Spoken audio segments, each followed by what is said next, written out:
নমস্কার বন্ধুরা, মিনু ছোট রান্নাঘরে সকলকে জানাই স্বাগত। চলে এলাম সকালবেলা রান্নাবান্না নিয়ে। আজ দুটো রেসিপি বানিয়ে আপনাদের সাথে শেয়ার করব। তো এই দেখুন, সকালবেলায় বাজার থেকে নিয়ে এসেছে ভেটকি মাছ। ভেটকি মাছগুলো খুব বেশি বড় সাইজ না, একটু ছোট সাইজ, একটা করে দাগা হয়েছে আর লেজা আর মুড়ো। খুব ছোট সাইজও না, কিন্তু মাছগুলো বেশ ফ্রেশ আছে। মাছগুলো কেটেই এনেছে, ধুয়ে আমি পরিষ্কার করে নিয়েছি। আজকে মাছটা রান্না করব। আর একটা জিনিস এনেছে বাজার থেকে, এই দেখুন ফুল চিংড়ি, ছোট ছোট চিংড়ি। আমরা তো এগুলোকে ফুল চিংড়ি বলি, অনেকে আবার এগুলোকে ছোট চিংড়িও বলে, গুঁড়ো চিংড়িও বলে। তো যাই হোক, আজকে এই চিংড়িটা কিন্তু অনেক রকমভাবেই রান্না করা যায়, সবজি দিয়েও রান্না করা যায়, তবে আমি আজকে বড়া করব। ফুল চিংড়ির বড়া খেতেও যেমন সুন্দর লাগে, বানাতেও বেশ ভালোই লাগে। এই ফুল চিংড়িগুলো দেখুন একদম ফ্রেশ। এক সময় এই চিংড়িগুলোর মধ্যে খুব নোংরা থাকে। তো যাই হোক, এই চিংড়ি মাছটা বড়া করব, আর এই ভেটকি মাছটা আমি বেগুন আলু দিয়ে রান্না করব। এখানে নিয়েছি একটা বড় সাইজের বেগুন, এতটা বড় বেগুন আমার লাগবে না। আর আলু এখানে একটুখানি নিয়েছি, গাঁটি কচু বা কচুরমুখী যাই বলুন, আর নিয়েছি টমেটো। ধনে পাতা তো আছে, শীতকালে রান্না মানেই ধনে পাতা টমেটো এগুলো তো থাকছেই। এতগুলো মাছ আমার লাগবে না। মাছগুলো নুন আর হলুদ মিশিয়ে ভেজে নেব।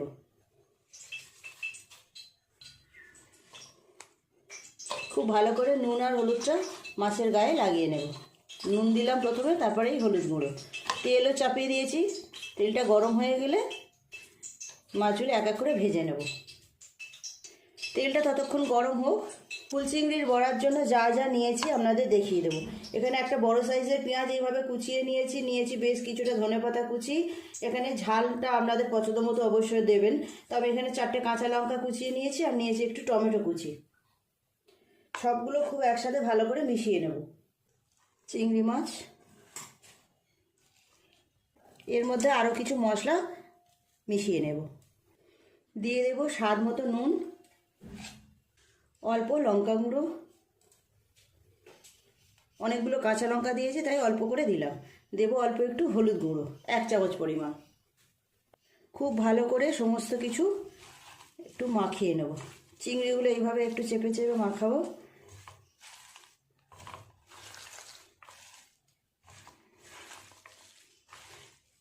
সমস্ত কিছু এইভাবে মাখিয়ে নিয়ে একটু রেখে দেব, তাহলে পেঁয়াজ ধনেপাতা টমেটো সব ভালোভাবে নরম হয়ে যাবে। খুব ভালোভাবে সমস্ত কিছু মাখিয়ে নিয়েছি। এই যে এরকম সাইডে থাক। তেলটা গরম হয়ে গেছে, মাছগুলো আগে ভেজে নেব। এক এক করে মাছগুলো দিয়ে ভেজে নেব। ভেটকি মাছের তো অনেক রেসিপি আপনারা বানিয়ে থাকেন, খেয়ে থাকেন। একবার এইভাবে ভেটকি মাছ দিয়ে বেগুন দিয়ে রান্না করে দেখবেন, অসম্ভব সুন্দর খেতে লাগে। মাছগুলো উল্টিয়ে দেবো। এই পাশটা ভাজা হয়ে গেছে।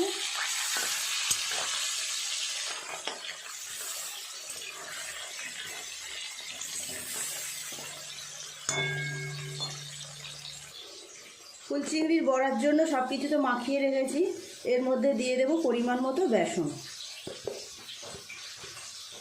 মাছ ভাজা হতে হতে আমার সবজিগুলো কাটা হয়ে গেছে। বেসনের সাথেও সমস্ত কিছু এইভাবে একটু ভালো করে মাখিয়ে নেব।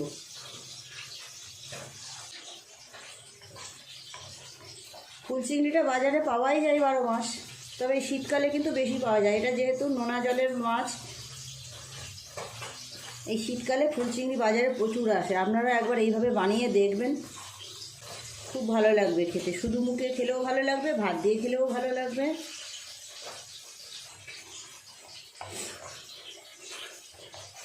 মাখানো হয়ে গেল, এরকম থাক। মাছটা আগে রান্না করে নেব। মাছগুলো ভাজা হয়ে গেছে, তুলে নেব।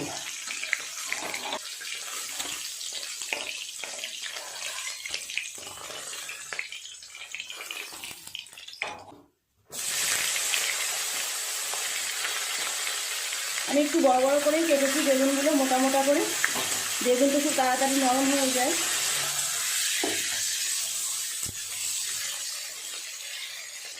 চাপা দিয়ে ভালো করে ভাজবো।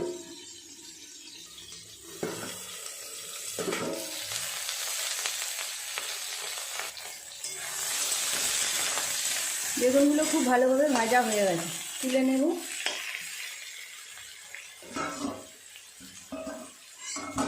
এইভাবে বেগুনগুলো একটু লাল লাল করে ভেজে নিতে হবে।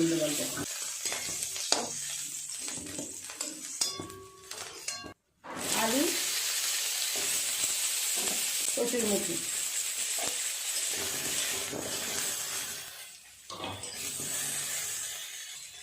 সবজিটা ভাজা হোক, আমি একটা মশলা করে নেব। হলুদ গুঁড়ো 1 চামচ দিলাম, লঙ্কা গুঁড়ো 1 চামচের কম, জিরের গুঁড়ো দেবো 1 চামচ, আর ধনের গুঁড়ো দেবো 1 চামচ। অল্প একটু জল দিয়ে একটা পেস্ট বানিয়ে নেব।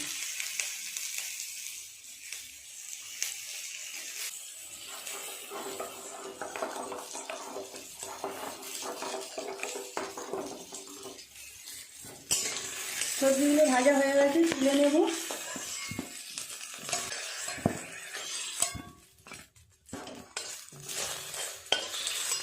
এই তেলের উপরে আরও একটু তেল দিয়ে দেব। যেহেতু এটা বেগুন দিয়ে করছি, কালো জিরে তো দিতেই হবে।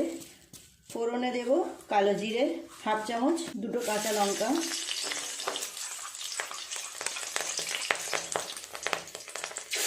যে পেস্টটা বানিয়েছিলাম দিয়ে দিলাম।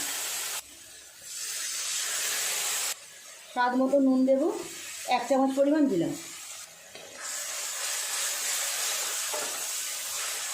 একটু নেড়ে চেড়ে ভালো করে মশলাটাকে কষিয়ে নেব। দিয়ে দেব ভেজে রাখা আলু আর কচুরমুখিগুলো। বেগুনটা একটু পরে দেব, বেগুনটা খুব নরম, প্রথম থেকে দিলে বেগুনগুলো আর কোনো চিহ্ন থাকবে না, ওই জন্য একটু পরে দেব। খুব ভালো করে কষিয়ে নেব। দিয়ে দেব কেটে রাখা টমেটো, একটা বড় সাইজের টমেটো এভাবে কেটে রেখেছিলাম, দিয়ে দিলাম। খুব ভালো করে সবজির সাথে মশলাটাকে কষিয়ে নিয়েছি। এবার জল দিয়ে দেব। মশলার বাটি ধোয়া জলটা দিলাম, আরও বেশ কিছুটা জল দিতে হবে। খুব বেশি জল দেব না, এই রান্নাটা খুব পাতলা হবে না, অল্প ঝোল থাকবে এইরকম, ওই জন্য অল্প জল দিলাম। কিছুক্ষণ একটু ঢাকা দিয়ে রাখবো, তাহলে আলু আর কচুরমুখিগুলো ভালোভাবে সিদ্ধ হয়ে যাবে। ঢাকাটা খুলে এবার দেখবো সবজিগুলো কেমন সিদ্ধ হয়েছে।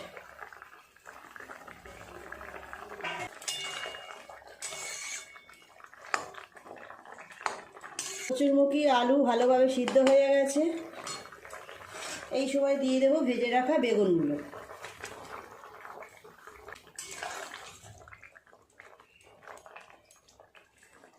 দিয়ে দেবো ভেজে রাখা মাছ।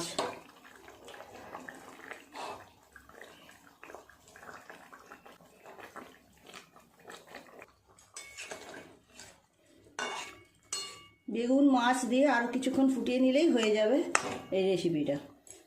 দিয়ে দেবো 1 চামচ গুঁড়ো সর্ষে।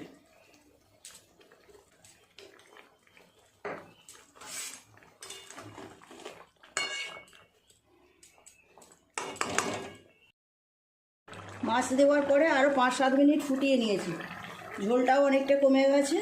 ওপর থেকে একটু ধনেপাতা ছড়িয়ে দিয়ে নামিয়ে নেব। শীতকাল মানেই কিন্তু কাঁচা টমেটো, ধনেপাতা এইসব দিয়ে রান্না, স্বাদ দারুণ লাগে খেতে। নামিয়ে নেব, হয়ে গেছে রেসিপিটা।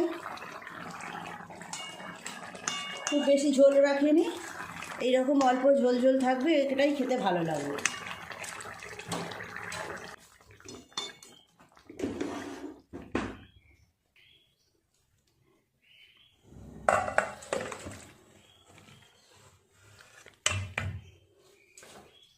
এবার ফুল চিংড়ি বড়াটা করে নিলেই হয়ে যাবে। কড়াইটা পরিষ্কার করে নিয়ে গ্যাসে বসিয়ে দেবো।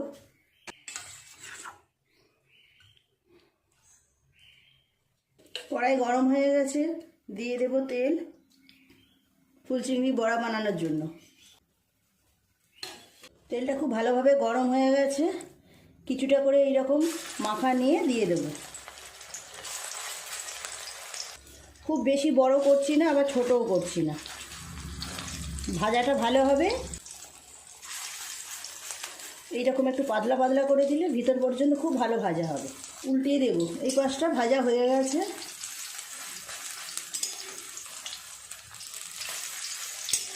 ভীষণ লোভনীয় একটা খাবার। এই বড়াগুলো ভাজা হয়ে গেছে, তুলে নেব, নিয়ে বাকি মাখাটা থেকেও একইভাবে বড়াগুলো বানিয়ে নেব।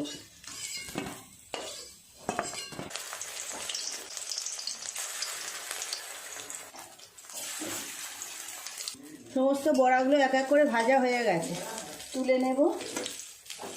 এইরকম বড়া সন্ধ্যেবেলায় মুড়ির সাথে খেতেও কিন্তু বেশ ভালো লাগবে। বন্ধুরা, তৈরি হয়ে গেল আজকে দুটো দারুণ স্বাদের রেসিপি। বেগুন আলু দিয়ে ভেটকি মাছের রান্না, আর এই যে ফুল চিংড়ির বড়া। ফুল চিংড়ির বড়াগুলো দেখতে হয়েছে দেখুন, একদম গরম গরম, দেখলেই বেশ লোভ হয়ে যাবে, খেতে ইচ্ছা করবে। আপনারাও একবার এইভাবে বাড়িতে বানিয়ে দেখবেন, সব রকম দিয়ে দারুণ খেতে হয়। প্লিজ বন্ধুরা, আজকে রেসিপি দুটো কেমন লাগলো কমেন্ট করে জানাবেন। ভালো লাগলে একটা লাইক করে দেবেন। আমার চ্যানেলটি সাবস্ক্রাইব করে পাশে থাকা বেল ঘন্টিটা ক্লিক করে দেবেন, তাহলে যখনই আমি এরকম নতুন কোনো ভিডিও আপলোড করব সাথে সাথে সবার আগে আপনার নোটিফিকেশনে পৌঁছে যাবে। সবাই খুব ভালো থাকবেন, দেখা হচ্ছে পরের দিন নতুন কোনো ভিডিওর সাথে। নমস্কার।